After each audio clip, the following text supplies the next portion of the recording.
یہ جو مذاہب ہیں ان میں اتفاق کرنے کی کوشش نہیں کرنی چاہیے. اتفاق جو ہوتا ہے وہ قلوب میں الفت، محبت، مودت. جو ریسرچ ہوتی ہے اس میں ڈفرنس آف اوپینین ہو سکتا ہے. تو امام شافعی کی ریسرچ الگ ہے، امام ابو حنیفہ کی ریسرچ الگ ہے. اب ہم نے یہ نہیں کہنا کہ یہ دونوں مل کر کے ایک عمل کریں، نہیں. جو شافعی کی ریسرچ ہے وہ اس پر عمل کرے، حنفی کی ریسرچ پر عمل کرے. اس میں ہمیں اتفاق کرنے کی گنجائش نہیں ہے. وہ تو قرآن نے کہا ولا یزالون مختلفین، وہ تو اختلاف تو رہے گا، کیونکہ یہ اختلاف، یہ جو اختلاف ہے یہ فروعی مسئلہ مسائل والا اختلاف ہے.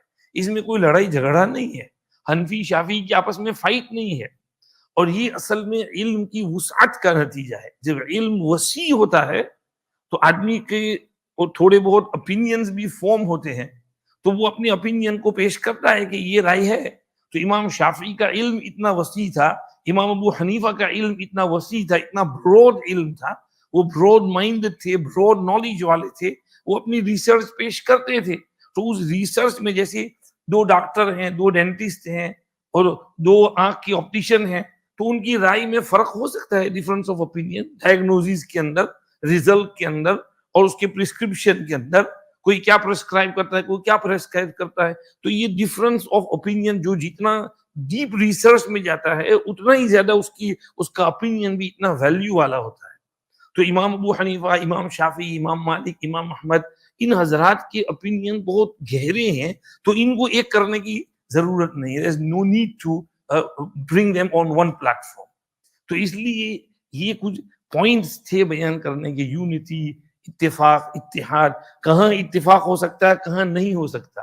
میں نے اس میں یہ بھی کہا کہ اس شافعی حنفی مذہب سے بڑھ کر آگے اب تو یہود نصارہ کہہ رہے ہیں کہ ہم ایک ہو جائیں، اور کہتے ہیں کہ ابراہیمک اکارڈ، ہمارا سب کا باپ دادا ابراہیم علیہ السلام ہے، تو ابراہیم علیہ السلام کے دین ابراہیمی پہ آ جائیں، اور یہودیت، عیسائیت، مسلمان سب ایک مسجد میں ساتھ عبادت کریں.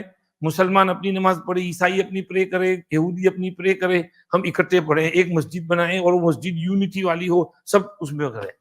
دوست رہے نہیں بھائی، ایسا نہیں چلے گا.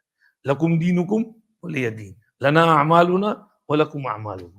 ہم آپس میں محبت سے رہیں گے، دوستی رہے گی. تجارت ہے، بزنس ہے، اس میں ہم ایک ساتھ رہیں گے. ہم تم کو تکلیف نہیں دیں گے، تم ہم کو تکلیف مت دو. لیکن یہ دینی معاملہ جو ہے اس میں نو کمپرومائز، اس میں اتفاق، اتحاد، یونٹی نہیں ہوگی. اس میں تو تم اپنا دین اپنے پاس رکھو.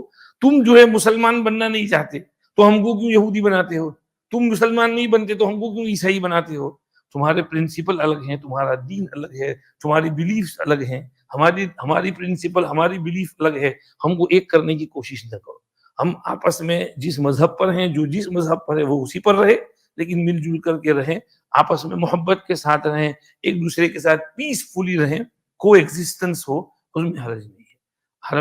فلسطین میں یہی تھا، تینوں مذہب والے ایک ساتھ رہتے تھے، یہودی، عیسائی اور مسلمان مل کر کے رہتے تھے. سب ان کے اپنے سیناگوگ تھے، ان کے اپنا چرچز تھے. حضرت عمر نے ان کو رہنے دیا تھا کہ تم رہو اپنے چرچ کے اندر، تم رہو جس طرح عبادت کرنے کرو، لیکن ہم کو مت چھیڑو. تو وہ محبت سے رہنا، پیار سے رہنا وہ تو تھا. یہ تو ان لوگوں نے 100 سال سے اس کو ختم کر دیا، ان صہیونیوں نے، اور اپنا تسلط اور تغلب اور چنگیز خان کی طرح بہیو کر رہے ہیں. جس طرح اس کا مقصد مار نہیں مارنا تھا، یہ بھی چنگیز خان کے نقش قدم پر چل رہے ہیں. تو یہ انہوں نے سارا پیس کو ختم کیا ہے. ہم تو پیسفل رہتے تھے.